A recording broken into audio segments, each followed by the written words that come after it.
ይህ በቅርቡ ቤተሰቦቹን ሊያስተዋውቅ ነው። ጽናት እንደሆነች ማለት ነው። ባለፈው እንግዲህ አለሙን ቀጨ አሁን በስተመጨረሻ ሰርግ ልንበላ ነው ማለት ነው። የጽናትንና የኪራ ናሆሜ እንግዲህ እስካሁን እኮ ምሩ መታመሟን ቤተሰቦቼ አልሰሙም። ምን እንደምትል እናቴ ራሱ አላቅም። ደግሞ እሷ እኮ ውለዱ እያለች ነው። እኛ ገና ልጆች ነው። ምን አይነት እዳ ገባሁ እያለ ለኪራ ሲያወራው ነበር። ኪራ ደግሞ እንደዛማ አትበል፣ ቤተሰብ ነው እኮ። ስለዚህ ቤተሰብ ደግሞ ምንም ሆነ ምንም የኛን ደህንነት የኛን የልጅ ማየት ነው የሚፈልጉ። ስለዚህ ለዛ ይሆናል ሰንዬ የእውነት የሚስቅ የሚጫወት ሰው ለካ ብዙ ነገር በሆዷ አለ። ገና ሲያዋት ምንም ያለባትና ጤነኛ ሰው ነበር የምትመስለው። ነገር ግን ውስጧ ብዙ ነገር አለ፣ ብዙ የታመቀ ብዙ ነገር አለ። እና ስለ ታሪኳ ስታወራ በጣም ታሳዝናለች። ለግድ ነበር እንቅልፍ የወሰዳት። ናሆሜ እኔ የተቀየርኩት በምሩ ምክንያትና ለመጀመሪያ ጊዜ በመጥበሻ ጽናት ውቅር ስታደርገኝ ከዛም በኋላ ነው ህይወት የተስተካከለው እያለ ሲያወራ ነበር። አይገርምህም? ምን አስታውስኩ መሰለ? አንድ ጊዜ ጽናትና ኪራ ተጣሉና ሙድና የተከበራችሁ የቻናሌ ቤተሰቦች እንዴት ናችሁ? ሁሉ ሰላም፣ ሁሉ መልካም። እኔ እግዚአብሔር የተመሰገነ ይሁን ሰላም ነኝ። ለዚህ ቻናል አዲስ የሆናችሁ ሰብስክራይብ በማድረግ ቤተሰብ የሆኑ ነበር ቤተሰቦች ደግሞ ስለምትከታተሉኝ ከልብ አመሰግናለሁ። ጽናት ድራማ እንደቀጠለ ይገኛል። ወይ ጽናትዬ፣ ዛሬማ እውነት በጣም ያሳዝናል። በጣም ነው የሚያሳዝነው። በተለይ ሰንዬ አሳዝናኛለች። እስኪ ንገሪኝ፣ እኛ ጓደኞችሽ አይደለንም እንዴ? የእኛን መከራና ጭንቀት ስንት ጊዜ ተካፍለሻል። አንቺ ብዙ ስቃይ ብዙ መከራ አይተሻል ከኛ ጋር እኩል እና ለምንድን ነው አንቺ ሚስጥር ማትነግሪኝ? እስኪ ንገሪኝ። ባለፈውም እጠይቅሻለሁ ብዬ ዝም አልኩሽ። አሁን ግን ዝም ማለት አልችልም እና እያንዳንዱ ነገር መናገር አለብሽ አለቻት ጽናትዬ። ከዛ ምሩም እንደዛ ምን ልበላችሁ፣ የፈለግሽውን በይ፣ ምንም ችግር የለውም። ብቻ አንቺ እውነተኛ ችግራችንን እንድትነግሪን እንፈልጋለን። ችግሩን ንገሪኝ እስኪ።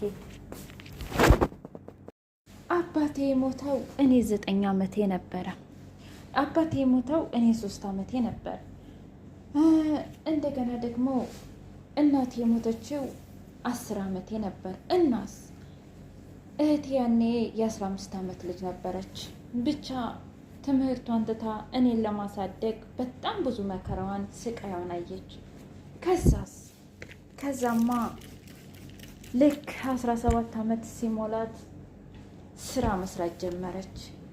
ያው የቤት ኪራይ ያልተቸገርነው እናትና አባቴ ቤት ስለነበራቸው በእሱ እንተዳደር ነበረ። ቤት አልቸገረንም ነበር። ልክ 17 ዓመት ሲሞላት የቀን ስራ እየሰራች እኔም ማስተማር ጀመረች።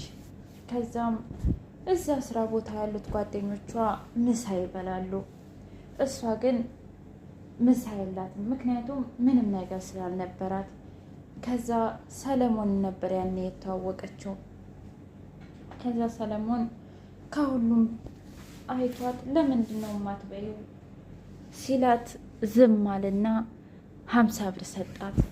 ከዛም በኋላ ያንን 50 ብር ቢገርማችሁ ሳታጠፋው ለእኔ ይዛልኝ መታ ለእኔ ምግብ ገዛችልኝ። በጣም ይገርማል።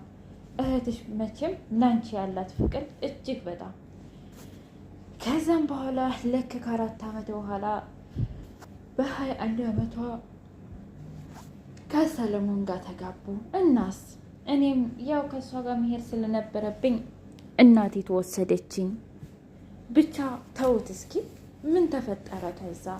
ከዛማ እናቲቱ ልጄን አታለለችው ነው የምትለው ሁሌ። ልጄን በላችሁ፣ ገንዘቡን በላችሁ እያለች በቃ እንደዚህ እያለች ትል ነበረ። ከዛ ከዕለታት አንድ ቀን እህቴ አየችኝና እንደ ከሳው ገባት። እዛ ቤትም እንዳልተመቸኝ ገባት። ከዛም በኋላ አምጥታኝ ከእሷ ጋር መኖር ጀመርኩኝ። እውነት ለመናገር ከቅጽበት ምን እንደተፈጠረ በማናውቀው መንገድ ራሱን ሲጥ አድርጎ ገደለ ሰለሞን። ወይኔ ጉዴ አለው። በቃ ምን ልበላችሁ፣ ከዛም በኋላ እህቴም ቢሆን እኔ የምፈልገው ባለቤቴን እንጂ ሀብት ንብረትን አይደለም ብላ ልብሷን እንኳ ሳትይዝ ነበር የወጣችው። ታዲያ ምን ዋጋ አላት? ግን እናቲቱ እስኪ ንገሩኝ፣ ለልጇ ብታዝን ለልጇ ብታስብ ኑሮ እንዴት ነው እህቴ ትወስደዋለች ብላ የሀብት ክፍፍል 40 ሳይወጣ እኮ ሂዳለች ፍርድ ቤት ልትከስ። ከዛም እህቴ ተሰደደች። ይሄ ነው ታሪኩ። አሁን ላይ ደግሞ እናቲቱ እኛን ታስፈራራለች። ከዛ በጣም ይገርማል። እውነት በጣም ቻይነሽ። አዎ ከዛም በኋላ እኔ ሰው አስጠላኝ፣ ወንድ አስጠላኝ እያለች ማውራት ጀመረች። ከዛ እነ ጽናትዬም ሁሉም በጣም ያሳዝናል። ለማንኛውም ብለው ለግድ አስተኛት። ታውቂያለሽ ሰው ሁሉ ቁሞ ሲሄድና ሲስቅ ሲጫወት ለካ በውስጡ ብዙ የታፈነ ነገር አለ እያለች ጽናትዬ ለምሩ መናገር ጀመረች። እውነት ነው ታውቂያለሽ፣ ለእኛ ጧትም ማታም ደፋ ቀና እያለች ብዙ ነገር አድርጋልናለች። ስለዚህ እኛም ለሷ የሆነ ነገር ማድረግ አለብን እያሉ እውነትሽን ነው። ቀለበት እንኳ ያደረገችው ወንዶች እንዳይተናኮላት ራሷ ገዝታ ነው። ታዲያ ሰኒንማ እውነት ወደ ራሷ መመለስ አለብን አሉ። እሺ ልክ ነሽ፣ ወደ ራሷማ የግድ እንመልሳታለን እያሉ ማውራት ጀመሩና በሌላ በኩል ኪራና ናሆሜ ታውቃለች፣ እኔ በጣም ነው የምወዳት ጽናትን። አንተ ደግሞ አብሮ አደግ ጓደኛዬ ነህ፣ ግን በምንም ምክንያት ይሁን በምንም እንድትጎዳት አልፈልግም ጽናትን አለው። ከዛም በኋላ ኪራ አታስብ፣ እኔ ወደዛ ህይወት ወደዛ የማይረባ ህይወት በፍጹም መግባት አልፈልግም። ተወኝ፣ የእውነቴን ነው ምልህ። እኔ ራሱ ምንም ነገር ብትለኝ እንኳ ምንም አልላትም። አሁን ባለሁበት እጅግ ደስተኛ ነኝ። ስለዚህ በቃ በዛው ነው መኖር የምፈልገው፣ በዛው ነው መቀጠል የምፈልገው አለ። አዎ እሺ፣ ግን እኮ ታውቃለህ አይደል ጽናት አንድ የደበቀችን ነገር አለ ሲል፣ አዎ ታውቅ፣ በኋላ ነገሩ ድብልቅልቅ እንዳይል ብዬ ነው። እሱን አውቃለሁ። ነገር ግን እኔ በአሁኑ ሰዓት ጠይቃት ምንድን ነው ወዴት ነው ብዬ ማወቅም አልፈልግም። ደስታዬንም ማበላሸትም አልፈልግም።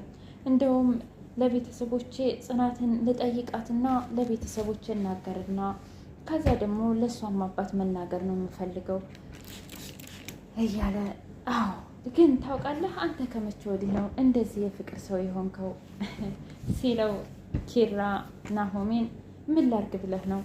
ምሩ ከመጣች ወዲህ እንዲህ ነው እኔ የፍቅር ሰው የሆንኩት። አንተም እኮ ተቀይረሃል። አዎ እድሜ ለጽናት ብቻ ጽናት ብዙ ነገር። ከዛ ወይኔ ሀኒን እኮ የሆነ የመሸኛ ፕሮግራም ማዘጋጀት አለብን አሉ። ችግር የለውም እሺ። ሁሉም ተሰባስበው የመሸኛ ፕሮግራም እያዘጋጁላት ለሰኒ። ከዛ መቼም መተንኮላቸው ስለማይቀር የኔ ውድ ሰኒን ማለት ነው። እስኪ ንገሩኝ እንዴ ለመጀመሪያ ጊዜ በመጥበሻ የመታችኝ ጽናት መቼም አረሳም ነበር። እንደ ዛሬ በፍቅር ጠብ ልትል ያኔ ማንም እንዲጠጋኝ አልፈልግም እያለች ታባርር ነበረ። ከዛ ኪራ ተው ስነ ስርዓት ያዝ፣ ሚስቴንማ እንደዚህ የመናገር መብት የለህም አለው።